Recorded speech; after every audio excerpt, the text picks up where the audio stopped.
Best of show. Yes, best of show. This is the car that is taking over social media at the moment. What's up guys, Supercar Blondie here in the Bugatti stand at the Geneva International Motor Show. This is the showstopper. Take a look at this. 6 exhaust pipes.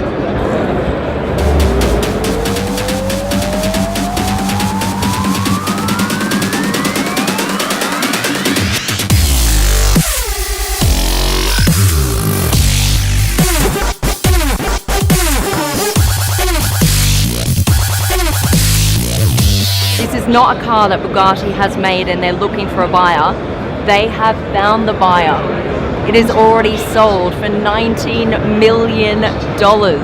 This is now the most expensive new car on the market. Of course, there are other cars in the world that are more expensive, like the classics. Why is it worth that much? Bugatti has been for a long time the pinnacle of luxury and power. This is something even the most wealthy people in the world have trouble getting their hands on. This is still super exclusive brand. You know, even with the Chiron, there are only a few hundred units made. With the Divo, there are only 40.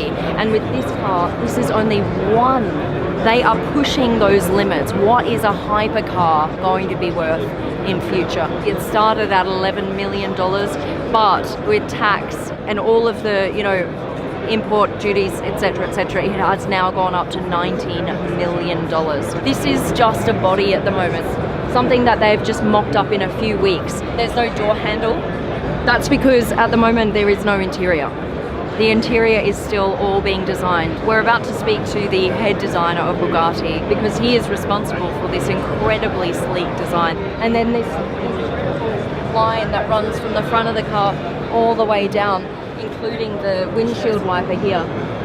That's an ode to the original black vehicle. So what kind of design features they took from that original car and has been reborn here today. We are here with the lead designer of Bugatti, Achim. So nice to see you. Did I pronounce your name right? Nice to meet you. Did I get it okay? Yes. Your name? Okay, Yeah. sweet. All right, let's get going. The actual car will be ready in 2021, correct? Correct. This is just a design mock-up that we built in a matter of 12 weeks actually. Wow. It's only 3 months ago we sat down with the client and told him this is what we want to do for Geneva. Would you be interested to acquire this project? Now, how does something like this come about? Is this from Bugatti that they said, okay, we want to design a one-off model, and then you find a buyer for that? Or does that come from the buyer who requests something like this?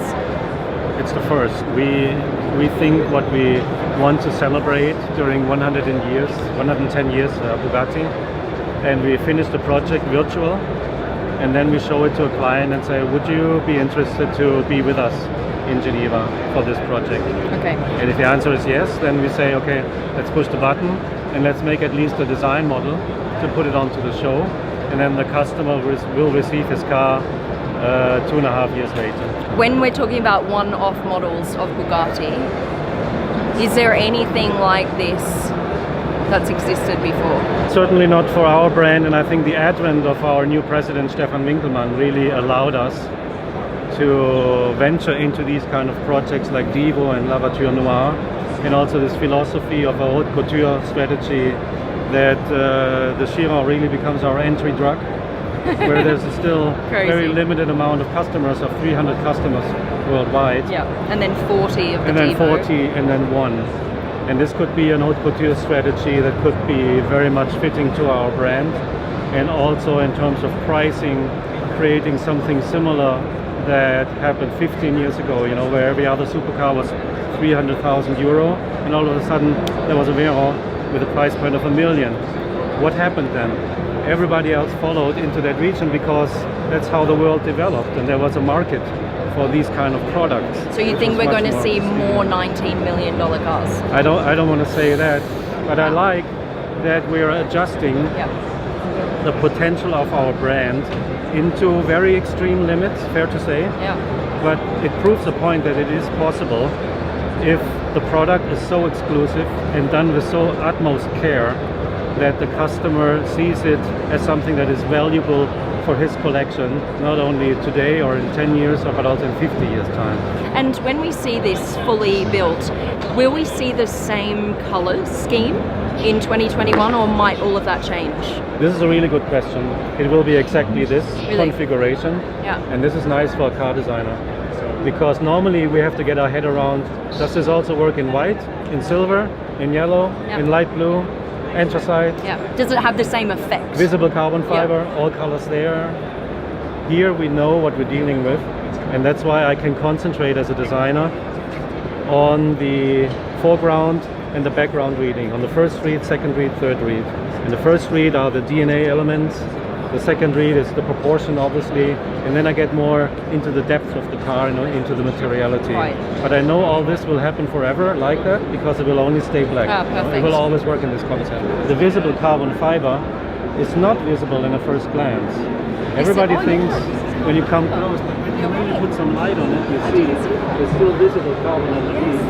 And everything else is tinted on top of it, which is not that easy. If you have tint in your clear coat, you're tinting a couple of times too many, and then it's almost black. It's all, you know it's what gone. I mean? Everything has to be completely smooth and homogeneous. Yeah, so just to get that design aesthetic, they have to be super careful. It's about one layer too much or one layer too little. If you have not enough tinting, then you're going to see too much carbon fiber. If you have too much, you're not going to see it at all. Then it looks great. Yeah, and it's just that balance between seeing it and not seeing it from afar. A normal rim that we would see, we would really only see these spokes, these main spokes, here, here, here. Exactly. Now you've got all of these additional bits coming out. So what do you mean by these are the most critical pieces in here and not these ones? Meaning these ones can be ultra light Right. and hollow from the back and hollowed out. Okay, But the strength load is carried somewhere else. right. And this leads to a different kind of aesthetic. And this technical development could be very much Bugatti. This, I mean, this we've never seen before. It's like a spider web in here. It's incredible. My engineers really like me for that idea. But the idea comes from them. Yeah? But we have asked if we can please put it on a show car in order to get working on that subject and translate it into production. To see how it actually works in real life. Yeah, okay, so we might be seeing these rims before 2021. I hope so. That's cool. Thank you very, very much for your time. I really appreciate it. And I really appreciate this car. It's just beautiful, and the lucky owner, man. We got to track him down and see who, or her, we never know, him or her, and see who is actually behind this incredible car. But for now, the man of the hour. Thank you very much, Alan. You've been a champion. Thank you. It's a stunning design because it's about proportions and it's about elegance and it's very puristic. And one of the elements which are important for a Bugatti, there should never be one line too many. And this is what we realize. So it's smooth, but also very recognizable. So there are three distinctive elements when you have a Bugatti. There is the horseshoe in the front. Yes. You have the Bugatti line on the side. The C here, yes. And you have the center line. These Yes. are the three elements which make a Bugatti always immediately recognizable, even if there is no logo. You say there are only three real elements that a Bugatti needs.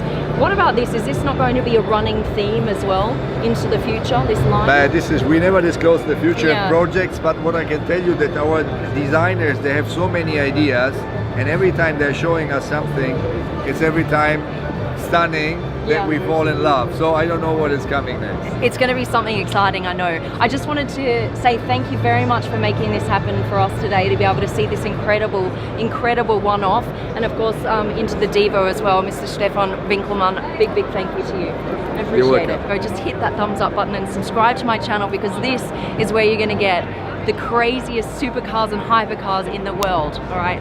Love you guys. I'm out.